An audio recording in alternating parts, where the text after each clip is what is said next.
Uma boa tarde a todos, na paz do Senhor. Eu estarei dando continuidade com as minhas leituras e escolhi as cartas do apóstolo João.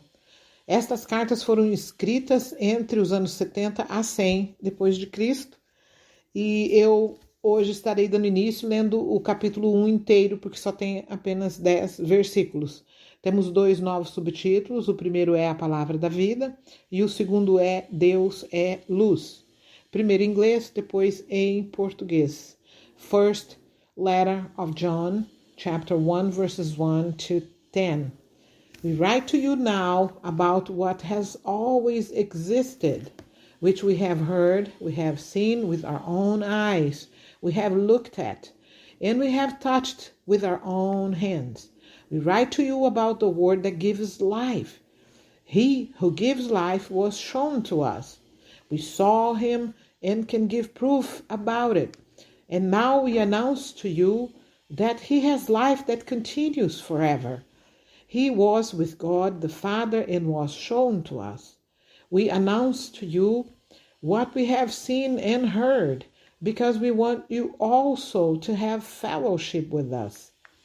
Our fellowship is with God the Father and with his Son, Jesus Christ.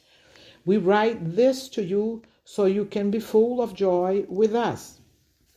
Here is the message that we have heard from Christ and now announce to you. God is light, and in him there is no darkness at all.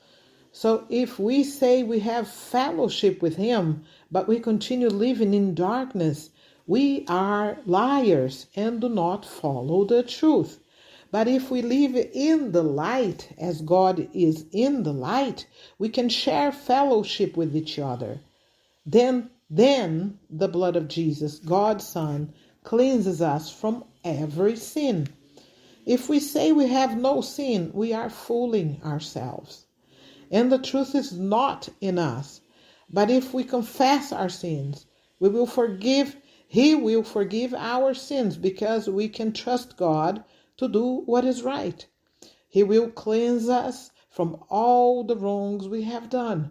If we say we have not sinned, we make God a liar, and we do not accept God's teachings. Agora em português. Estamos escrevendo a vocês a respeito da palavra da vida, que existiu desde a criação do mundo. Nós a ouvimos e com os nossos próprios olhos a vimos. De fato, nós a vimos e as nossas mãos tocaram nela. Quando esta vida apareceu, nós a vimos. É por isso que agora falamos dela e anunciamos a vocês a vida eterna que estava com o Pai e que nos foi revelada.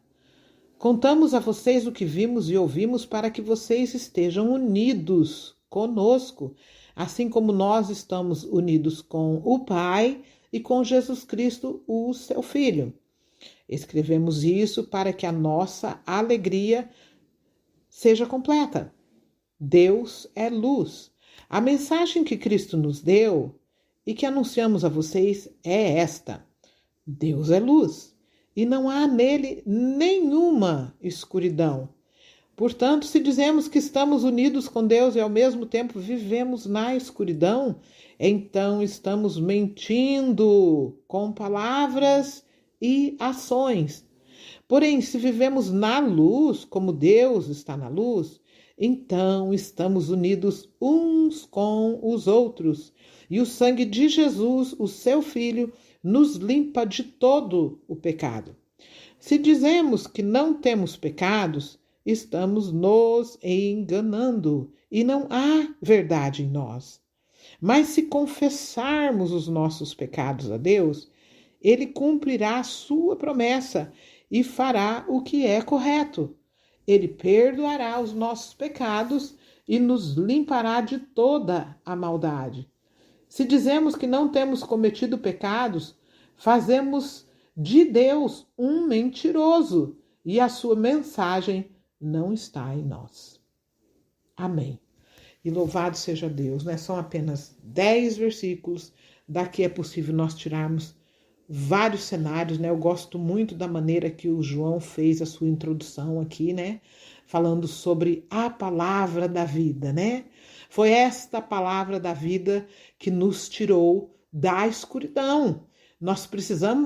Todos nós precisamos de ser informados, né? Um dia nós fomos informados que nós estávamos na escuridão, né? Então, João, eu gosto da maneira como ele escreve aqui. É a vida mesmo. Ele diz aqui a palavra da vida, né? E ele fala aqui na introdução, isso aqui é uma introdução dessa carta dele, né?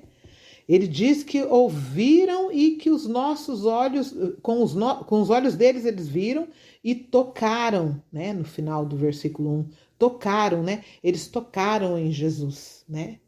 E fala no verso 2 que quando essa vida apareceu, eles o viram, né? Então, é por isso, esta é a razão que ele escreveu a carta, falando aqui, né? E anunciavam a eles, né? Aqueles crentes daquela época ali, né? E no 3 ele fala, contamos a vocês o que vimos e ouvimos para que vocês estejam unidos. Então, o objetivo, nós temos que entender isso, ele vai sempre cair neste mesmo ponto, a união, estar unidos. Aonde existe divisão, Deus não está ali, né?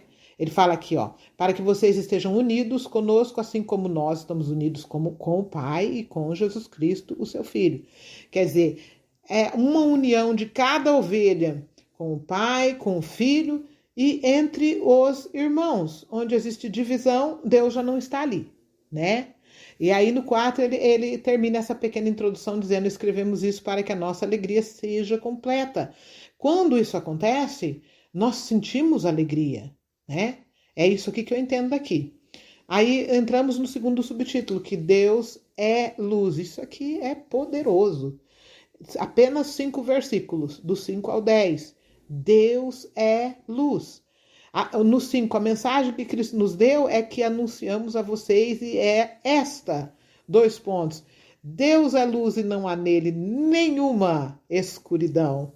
Daí no 6, portanto, se dizemos que estamos unidos com Deus e ao mesmo tempo vivemos na escuridão, então estamos mentindo com palavras e ações. Daí o 7, porém, se vivemos na luz como Deus está na luz, então estamos unidos uns com os outros, e o sangue de Jesus, o seu Filho, nos limpa de todo pecado. Ok, qual seria aqui, tá? No verso 6, o termômetro. Qual seria o termômetro para nós sabermos se estamos na luz ou na escuridão? Como é que nós poderíamos, assim, diagnosticar que eu estou na escuridão? Como é? Aqui nós vamos entender o seguinte: se estivermos andando em desunião, se não houver união, se tiver intrigas, se houver dissensões, se houver facções, tudo isso é obras da escuridão. Aí no 7 ele diz, porém, se vivemos na luz, como Deus está na luz, então estamos unidos uns com os outros. E o sangue de Jesus, seu Filho, nos limpa de todo pecado. Isso aqui significa que daí todo mundo vai ter uma auréola em cima da cabeça e somos todos santos e não vamos mais pecar? Não, não é isso que isso aqui significa. Vão haver algumas diferenças de opiniões? Claro que haverão. Cada cabeça pensa de um jeito, mas é por isso que fica a palavra do Senhor, que é para nela chegarmos a um consenso, certo? É preciso, quem diz que anda na luz tem que primeiro ter comunhão com Jesus, que é o Salvador, tem que ter comunhão com o Pai. E daí, mesmo que hajam divergências de opiniões no meio das ovelhas, é preciso que todas cheguem a um consenso, certo? Se houver problemas, se houver um caso onde alguém é injustiçado, porque isso, infelizmente, faz parte desta natureza. Eu volto a tocar na mesma tecla. A nossa natureza que foi contaminada, sim, com o DNA do inimigo de Deus, que se tornou nosso inimigo por nossa própria escolha. Isso eu tenho que bater nessa tecla quase em todos os meus áudios, porque não é sem antes nós entendermos que a nossa condição ficou realmente horrenda. Ela ficou horrenda. E é um risco muito grande de ter que se gastar a eternidade afastado de Deus se nós não entendermos. Então isso é muito sério, por isso que eu tenho que bater nessa tecla, né? Então o que acontece? Eles aqui também, os discípulos também, eles entenderam que eles tinham essas batalhas, né? Eles mesmo tendo tocado no Salvador, tendo comido junto com ele, eles entenderam. Eles entenderam tanto que o apóstolo Paulo vai falar sobre as obras da carne, né?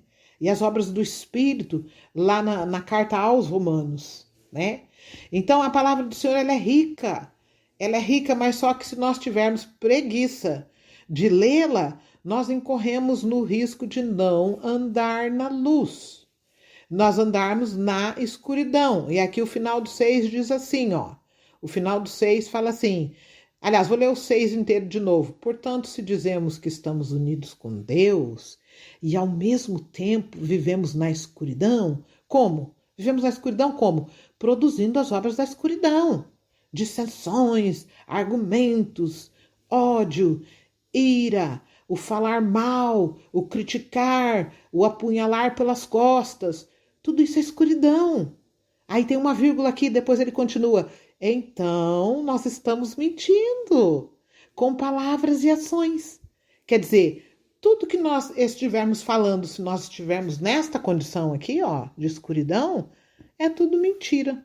Tanto as palavras quanto as ações. Não é verdade?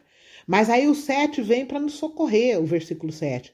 Porém, se vivemos na luz, como Deus está na luz...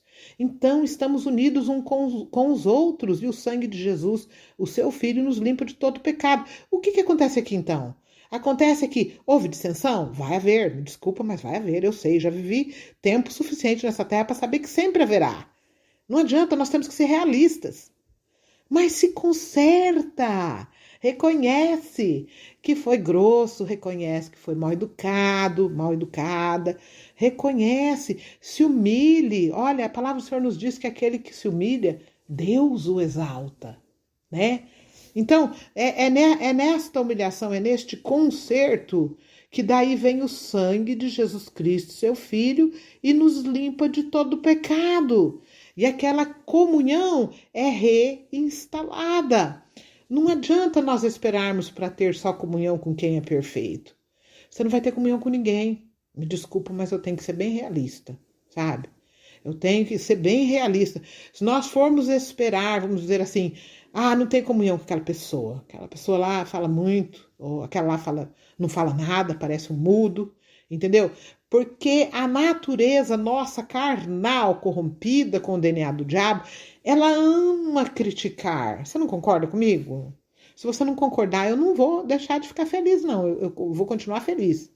Mas a natureza carnal ama criticar. Nós gostamos de achar que nós somos melhores.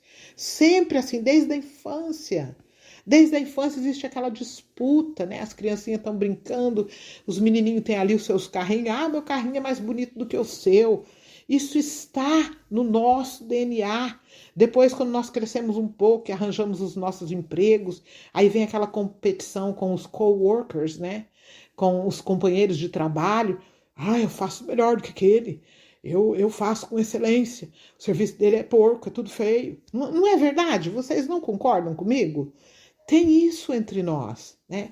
Isso faz parte dessa natureza, da natureza do diabo que foi mesclada em nós. Por quê? Porque nós escolhemos acreditar nas mentiras do inimigo de Deus, né?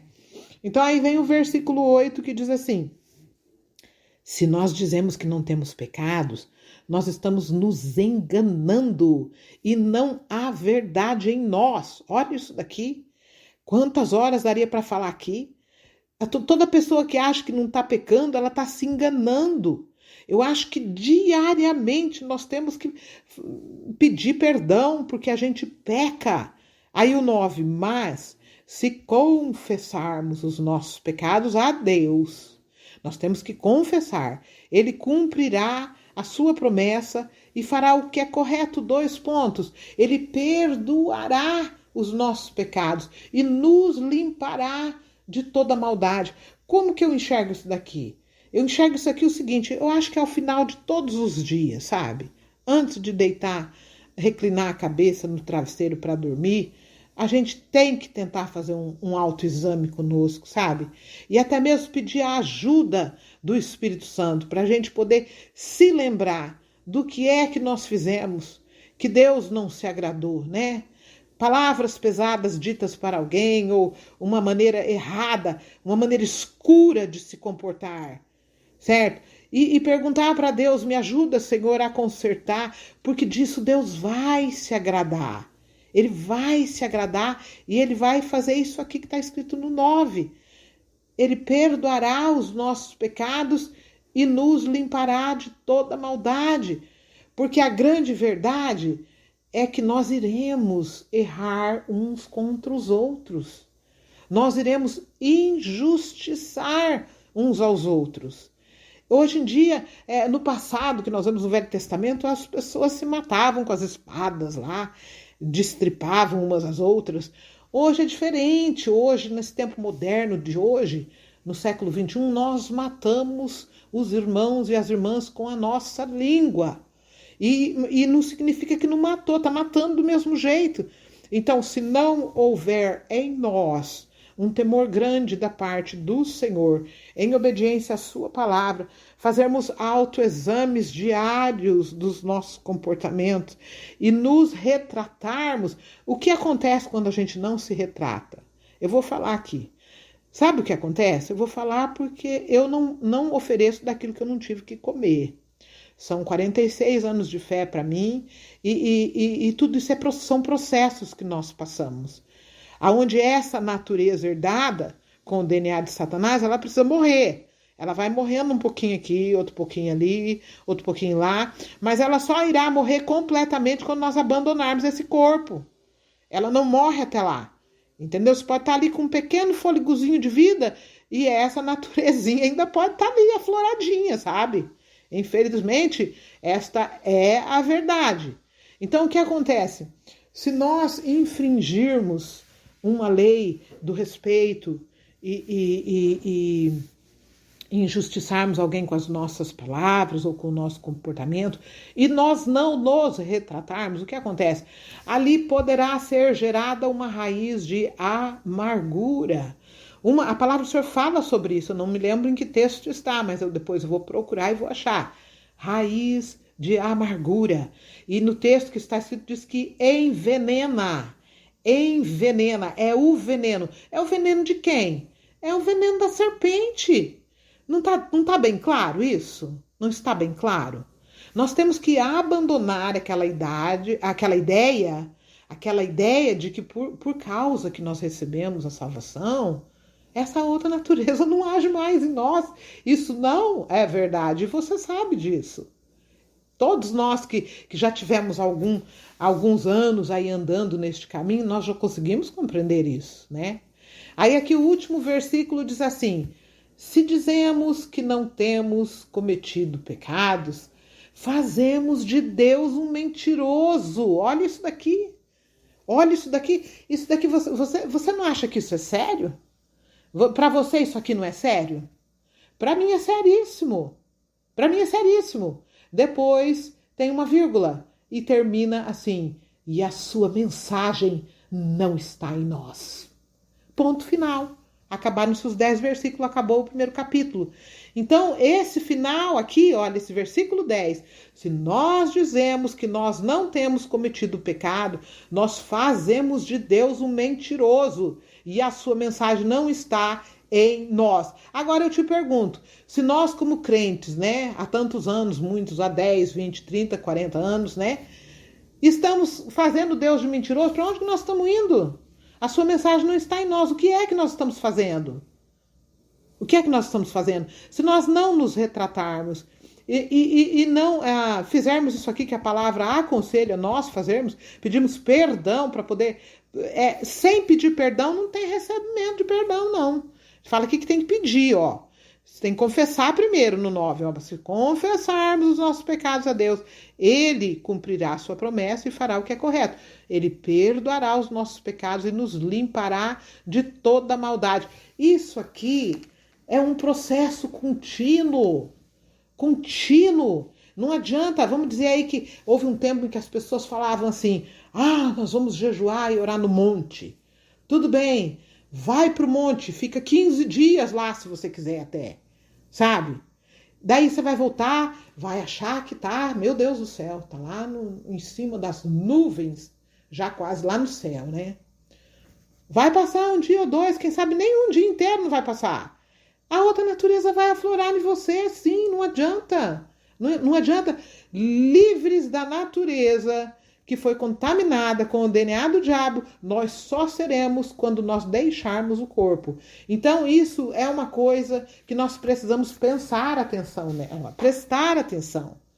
Prestar. Muitas vezes alguém fala, mas você falou isso para mim e tal. Vai falar mesmo, porque é essa a natureza. Então, o que acontece? A nossa parte nós temos que fazer. Nós fazendo a nossa parte de irmos e nos retratarmos, falar, eu reconheço que eu disse coisas pesadas para você e que eu feri o teu sentimento, eu quero te pedir perdão. Eu quero que você me perdoe, por favor, e eu vou procurar não errar dessa forma novamente, né?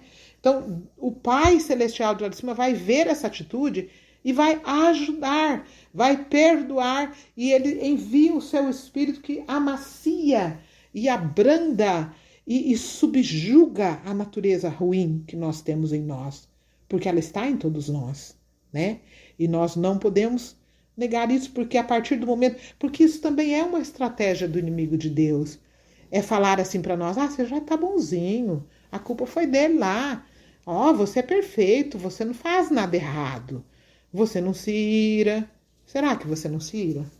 Claro que se ira, né? Todos nós nos iramos com alguma coisa, né?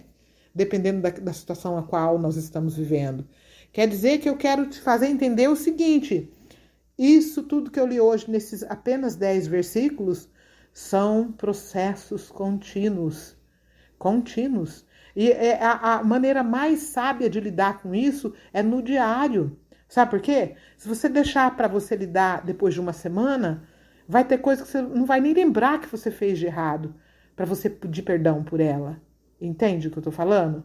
Então, e aqueles que não fazem esse autoexame por 30 dias?